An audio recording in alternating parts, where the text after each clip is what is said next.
The Assembly will hear an address by His Excellency. L'Assemblée va maintenant entendre une allocution de son Excellence Félix Antoine Tshisekedi Tshilombo, président de la République démocratique du Congo. Je prie le protocole de bien vouloir accompagner son Excellence à la tribune et l'invite à prendre la parole.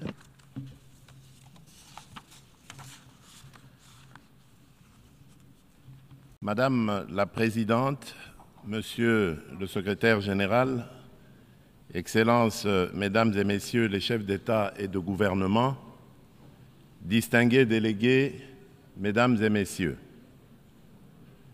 je voudrais avant toute chose adresser mes vives félicitations à Madame Annalena Baerbock pour son élection à la présidence de la 80e session ordinaire de l'Assemblée générale des Nations unies.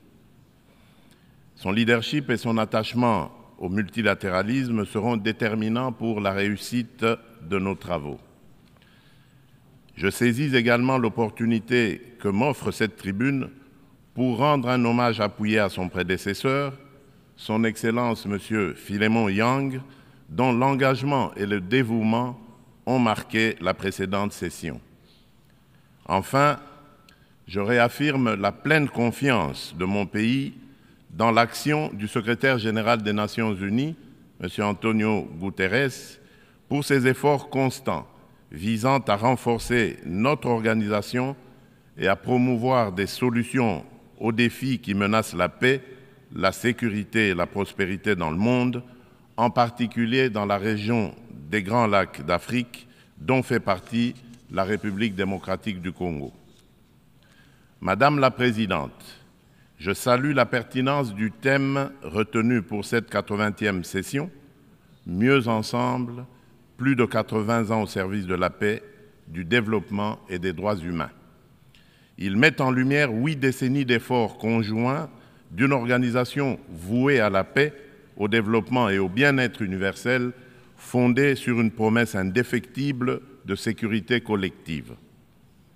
Le 80e anniversaire de l'Organisation des Nations Unies, garante de cette sécurité depuis 1945, est l'occasion de réaffirmer les vertus d'un multilatéralisme efficace et de rendre hommage à l'idéal de paix, de dignité humaine et de solidarité entre les nations qui inspira ses fondateurs. Si l'Organisation des Nations Unies demeure un pilier de la régulation des relations internationales, de la prévention et de la résolution des conflits, ainsi que de la promotion des droits humains et des libertés fondamentales, elle est aujourd'hui confrontée à des défis systémiques qui éprouvent sa crédibilité et sa capacité d'action. Les profondes mutations de notre époque, notamment la persistance des conflits armés, le dérèglement climatique, les crises humanitaires récurrentes et les menaces transnationales protéiformes nous rappellent que le multilatéralisme n'est plus une option, mais une exigence incontournable qui s'impose à tous. Nous restons convaincus que les réponses aux défis du XXIe siècle ne peuvent émerger que de solutions collectives fondées sur la coopération, la justice et la responsabilité partagée. Madame la Présidente, à la suite de son élection en juin dernier, la République démocratique du Congo s'apprête à siéger au titre de membre non permanent du Conseil de sécurité pour la période 2026-2027. Je réitère au nom de mon pays nos remerciements les plus sincères aux États membres pour la confiance et la solidarité exprimées.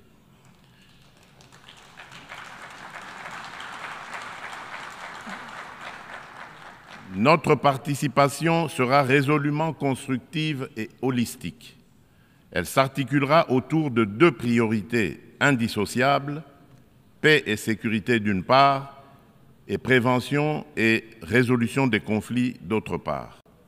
Nous entendons également contribuer activement à l'élaboration et à la mise en œuvre du nouvel agenda pour la paix afin d'apporter, à la lumière de notre potentiel et de notre expérience, une impulsion à la réforme des opérations de maintien et de consolidation de la paix, ainsi qu'à l'adaptation du système de sécurité collective des Nations Unies.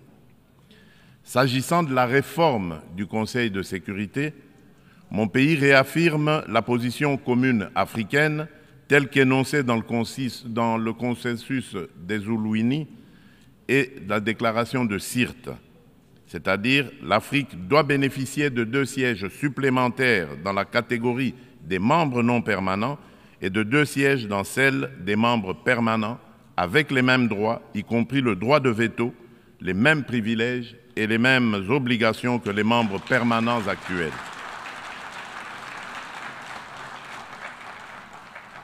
Forte de ces 54 États et de plus de 1,2 milliard d'habitants, l'Afrique ne saurait demeurer en marge des décisions qui engagent la paix et la sécurité internationale. Madame la Présidente, un autre axe prioritaire concerne l'exploitation illégale des ressources naturelles, l'une des causes majeures et persistantes des conflits. La République démocratique du Congo entend placer au cœur du débat la gouvernance exemplaire de ces minerais stratégiques afin d'en garantir l'exploitation dans le respect des principes de développement durable, de la souveraineté économique et du bien-être des populations. À l'échelle mondiale, rompre le lien toxique entre rente minière et financement de groupes armés non étatiques exige une approche intégrée fondée sur l'harmonisation des règles de diligence raisonnable et de traçabilité, de la mine aux consommateurs, la transparence intégrale des chaînes d'approvisionnement et des bénéficiaires effectifs, des mécanismes de contrôle et d'audit indépendants, une coopération opérationnelle renforcée entre autorités douanières, judiciaires et financières, des sanctions ciblées et effectives contre les trafiquants et leurs réseaux de facilitation et une lutte résolue contre la corruption adossée à des normes de bonne gouvernance, à la publicité des contrats et à la traçabilité des paiements. Bien entendu, les dimensions des droits humains et de justice transitionnelle, ainsi que les agendas femmes, paix et sécurité et jeunesse, paix et sécurité demeurent indissociables de cette action. Leur prise en compte effective est la condition d'une paix juste, durable et inclusive.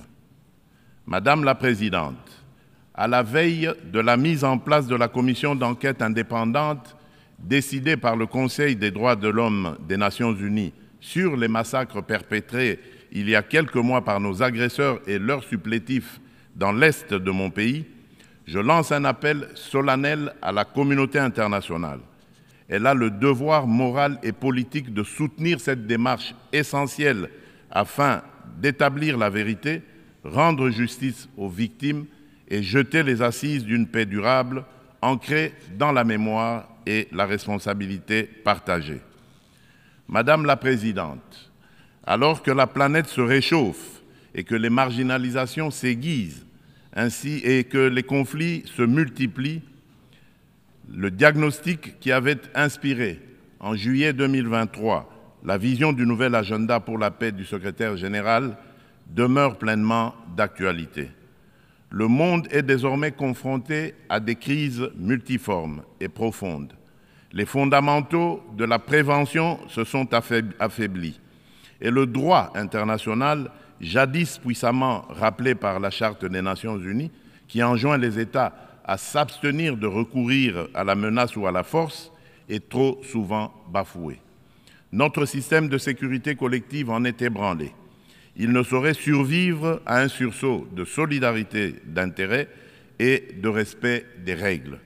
Dans ce contexte, la rhétorique guerrière regagne du terrain et l'on assiste impuissant au retour des vieux démons, agressions armées, guerre de prédation des ressources et de conquête d'espaces vitaux qui n'épargnent aucun continent. Tandis que la guerre entre Israël et le Hamas ravage la bande de Gaza, avec le risque d'une extension régionale, et que se poursuit le conflit russo-ukrainien, d'autres foyers s'embrasent au Yémen, en Birmanie et en Syrie. Le conflit armé qui perdure dans mon pays en est une illustration tragique. Depuis 3 décennies, la paix et la sécurité sont brisées à l'est de la République démocratique du Congo. Cette guerre s'est muée en une entreprise prédatrice. Elle dépasse depuis longtemps les seules dimensions militaires ou géopolitiques. Elle vise à piller nos ressources, effacer notre mémoire collective et détruire nos communautés. Les conséquences sont désastreuses. Des millions de morts, des familles décimées, près de 7 millions de déplacés internes, femmes et enfants pris pour cible, des villages rayés de la carte, des générations sacrifiées. Dans plusieurs régions de l'Est, tous les marqueurs d'un projet d'extermination sont réunis. Les Nations Unies elles-mêmes, à travers le rapport Mapping, ont documenté l'ampleur des atrocités. Ce n'est pas seulement un conflit, c'est un génocide silencieux qui frappe le peuple congolais depuis plus de 30 ans.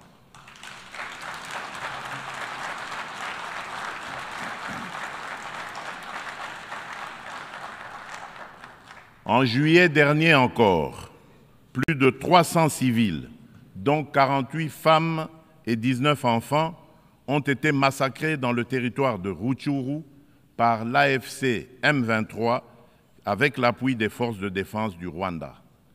Ces crimes ne sont pas isolés, ils s'inscrivent dans une continuité macabre. Je remercie les États-Unis d'Amérique d'avoir pris l'initiative le mois dernier de convoquer une session extraordinaire du Conseil de sécurité pour examiner ces massacres documentés par Human Rights Watch. Pour mettre un terme à ce conflit, le Conseil de sécurité, par sa résolution 2773 du 21 février 2025, a notamment exigé le retrait du M23 des villes de Goma, Bukavu et de toutes les zones sous son contrôle, le démantèlement des administrations parallèles instaurées en violation de la souveraineté de la République démocratique du Congo, ainsi que la cessation de tout appui direct ou indirect au M23. Je salue à cet égard le leadership du président Donald Trump, qui a créé les conditions d'un dialogue ayant conduit le 27 juin 2025 à Washington à la signature d'un accord de paix entre la République démocratique du Congo et le Rwanda. Cet accord engage expressément Kigali à un retrait complet et vérifiable de ses troupes et à la levée de ses mesures dites défensives. Il prévoit également le désengagement, le désarmement et l'intégration conditionnelle des groupes armés non étatiques au sein des forces armées de la République démocratique du Congo et de la police nationale congolaise, la mise en place d'un mécanisme conjoint de coordination en matière de sécurité, ainsi qu'un dispositif garantissant le respect de l'intégrité territoriale et l'arrêt des hostilités. Le retrait des troupes rwandaises, la fin de leur appui au M23 et le retour de l'autorité de l'État congolais sur toutes les zones occupées constituent des conditions non négociables pour une paix durable. Je demande aux Nations Unies de veiller à la stricte application de cet accord, désormais indissociable de la mise en œuvre de la résolution susmentionnée. Tant que ces décisions ne seront pas exécutées, le sang des innocents continuera à couler. Dans la même dynamique, la République démocratique du Congo et l'AFC M23 ont signé le 19 juillet 2025 à Doha une déclaration de principe engageant les parties à œuvrer de concert à une solution pacifique. Je voudrais exprimer ma gratitude à Son Altesse l'Émir du Qatar, Cheikh Tamim bin Hamad Al Thani, pour son dévouement et son engagement en faveur de la paix en République démocratique du Congo et dans la région des Grands Lacs. Je souhaite enfin exprimer ma haute appréciation pour la coordination assurée par son Excellence Faure Essomina Gnassingbé, président du Conseil des ministres du Togo, dans le cadre du processus de Lomé. Cette dynamique procède de la convergence des efforts du processus de Luanda, conduit avec constance par son Excellence João Manuel Gonçalves Lourenço, président de la République d'Angola et président en exercice de l'Union africaine, et du processus de Nairobi, facilité par son Excellence Uhuru Muigai Kenyatta, ancien président de la République du Kenya. Ensemble, ces initiatives ont jeté les bases d'un mécanisme unifié de facilitation régionale. Un élan que nous comptons poursuivre pour préserver la cohésion continentale, renforcer la coordination entre les initiatives africaines et consolider un cadre d'action harmonisé afin de restaurer de manière durable la paix à l'est de la République démocratique du Congo. Notre objectif demeure inchangé: obtenir une paix juste, durable et vérifiable, non une accalmie factice et éphémère qui, depuis près de 30 ans, a trop souvent déçu l'espérance de notre peuple. Nous attendons de la communauté internationale qu'elle se tienne avec constance et courage du côté du droit. C'est à ce prix que la vérité l'emportera sur l'impunité et que la paix redeviendra possible. Madame la Présidente, il convient de préciser que le processus diplomatique engagé avec toutes les parties au conflit n'exclut nullement la quête de justice et de réparation. Si le monde hésite encore à nommer notre douleur, nous n'attendrons pas. Nous en sommes les premiers témoins. Nous en serons les premiers artisans de justice. Mais nous avons besoin de votre solidarité, de votre soutien et du respect plein et entier du droit international.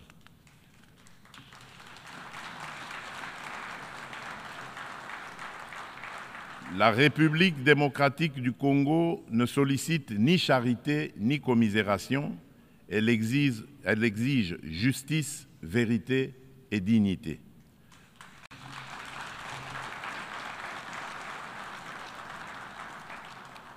Notre pays a tendu la main. Nous avons signé des accords de paix, accepté le dialogue, pris des engagements pour la réconciliation. Mais une paix factice, bâtie sur l'impunité et l'oubli, n'est qu'un armistice précaire. L'histoire ne jugera pas nos discours, mais notre capacité à reconnaître les crimes de masse, y compris les génocides, et à mettre fin à l'impunité.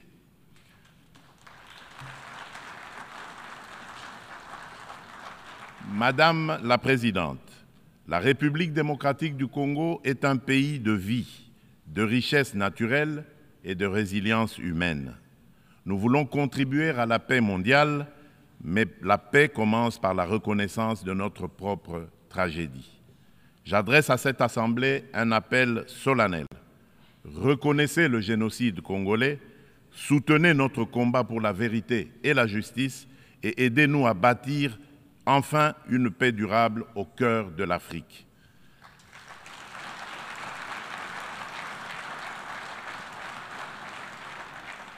Nous demandons que les Nations unies instaurent un régime de sanctions ciblées contre les auteurs des crimes économiques, mais aussi des crimes de guerre, crimes contre l'humanité et crimes de génocide commis à l'est de mon pays, et qu'elles soutiennent toutes les actions visant à tarir les circuits illicites d'approvisionnement en minerais qui financent depuis des décennies la guerre et la tragédie humaine. Ces actions doivent être conduites avec l'appui de l'Union africaine, des Nations unies et de nos partenaires au développement, en impliquant les États limitrophes, les entreprises qui achètent et transforment ces minerais du sang, les institutions financières par lesquelles transitent les flux, ainsi que les organisations de la société civile. Je le dis solennellement devant cette Assemblée, la communauté internationale a le devoir moral et politique de reconnaître cette tragédie pour ce qu'elle est, un génocide, et d'agir en conséquence. Le silence et l'inaction face à ces crimes s'apparentent à une complicité. Nous demandons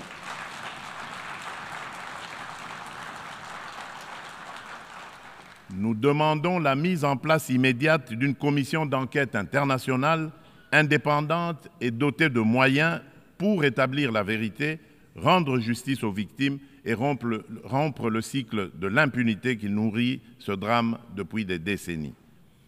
Madame la Présidente, le terrorisme demeure une menace grave pour la paix et la sécurité internationale. Aucune région du monde n'est épargnée. Après l'Asie, l'Europe occidentale et l'Amérique du Nord, ce fléau s'enracine en Afrique et déstabilise plusieurs sous-régions. Al-Qaïda au Maghreb islamique, bien que fragilisé par l'action internationale, conserve ses capacités dans des zones grises et diffuse son influence. Boko Haram au nord du Nigeria et Al-Shabaab en Somalie maintiennent une emprise territoriale significative.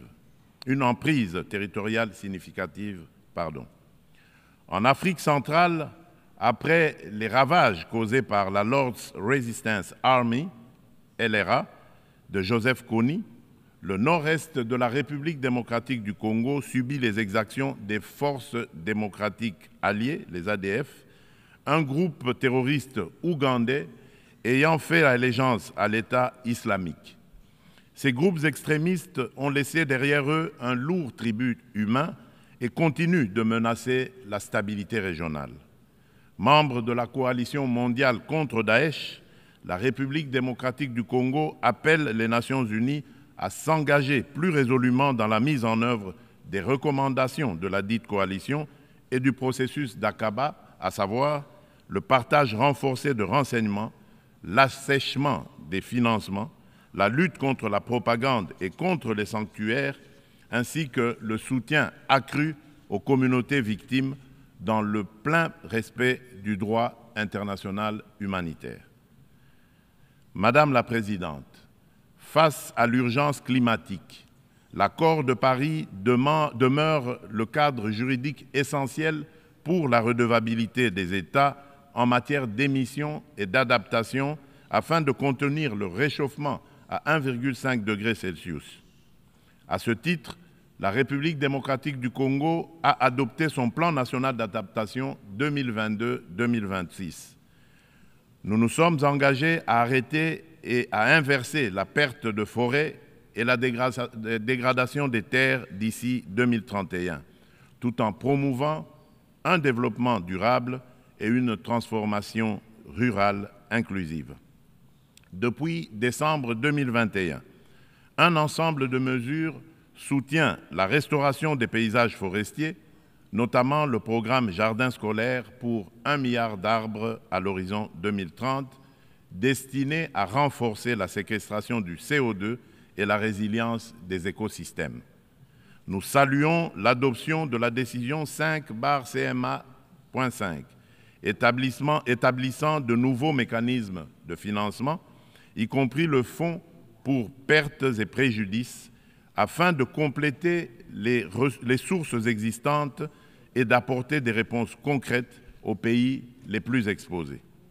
Forte d'un potentiel environnemental unique au monde, la République démocratique du Congo se tient au cœur des solutions. Elle est prête à mobiliser ses atouts naturels au service du climat global, à condition que les engagements financiers soient prévisibles, accessibles et à la hauteur des impératifs écologiques et humains. Madame la Présidente, permettez-moi d'aborder aussi la question des défis énergétiques et de la protection de nos écosystèmes en rappelant que le bassin du Congo abrite la deuxième plus grande forêt tropicale du monde, considérée par de nombreux scientifiques comme le premier puits de carbone terrestre, ainsi qu'un vaste réseau hydrographique dominé par le fleuve Congo, deuxième au monde par son débit. Ces ressources vitales sont gravement menacées par des activités destructrices, déforestation, exploitation illégale, pollution, souvent alimentées par des conflits armés récurrents qui s'apparentent à de véritables crimes contre la nature. C'est pourquoi la République démocratique du Congo soutient l'initiative portée par le Vanuatu, Fidji et Samoa visant à ériger au plan international l'écocide en incrimination autonome pour sanctionner les actes illicites ou arbitraires causant à l'environnement des dommages graves. Madame la Présidente, l'adoption du Pacte pour l'avenir rappelle l'urgence d'accélérer la mise en œuvre des objectifs de développement durable à 5 ans de l'échéance de 2030. La République démocratique du Congo a inscrit cet impératif au cœur de son action à travers le Plan national stratégique de développement 2024-2028 qui place l'homme congolais au centre des priorités et intègre les 3 dimensions du développement durable, environnemental, social et économique. Ce plan s'articule autour d'orientations nettes, à savoir consolider la sécurité et la gouvernance démocratique, moderniser les infrastructures et le climat des affaires, protéger l'environnement et garantir l'accès aux services sociaux de base, eau, assainissement, éducation, santé, électricité, etc. Le bilan demeure contrasté, car seuls les ODD 12 et 13 paraissent encore atteignables d'ici 2030, mais des progrès tangibles sont enregistrés. La gratuité de l'enseignement a permis à plus de 5 millions d'enfants de retourner à l'école. La couverture de santé universelle élargit l'accès à des soins de qualité.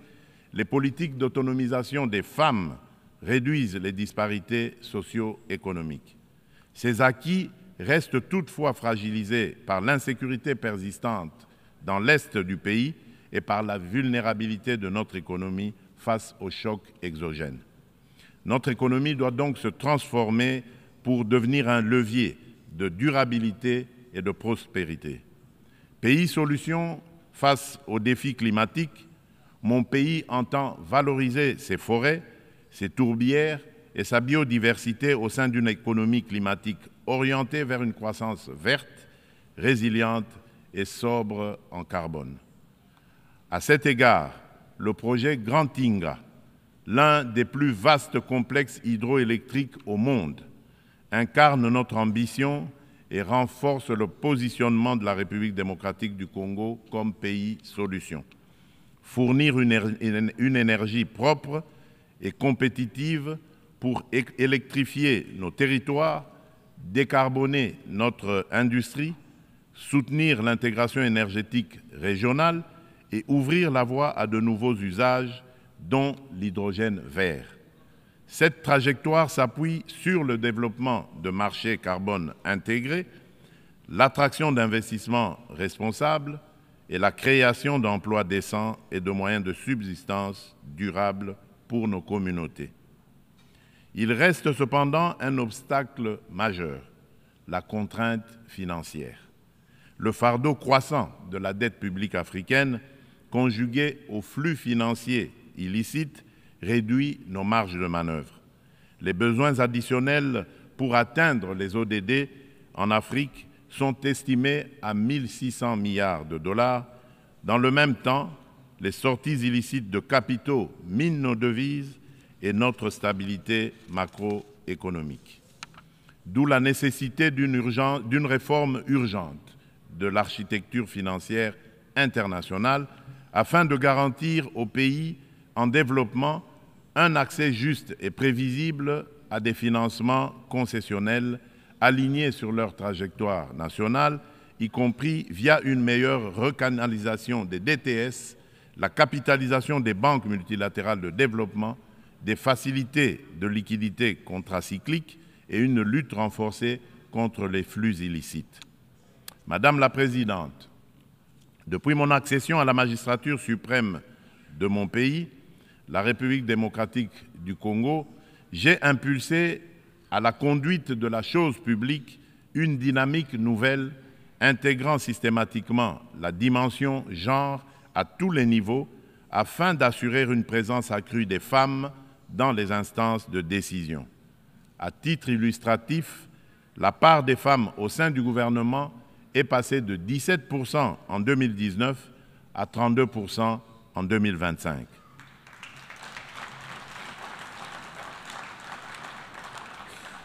Madame la Présidente, Dans une approche stratégique et multisectorielle visant à mobiliser la jeunesse au service du progrès national, mon gouvernement a adopté une politique nationale de la jeunesse.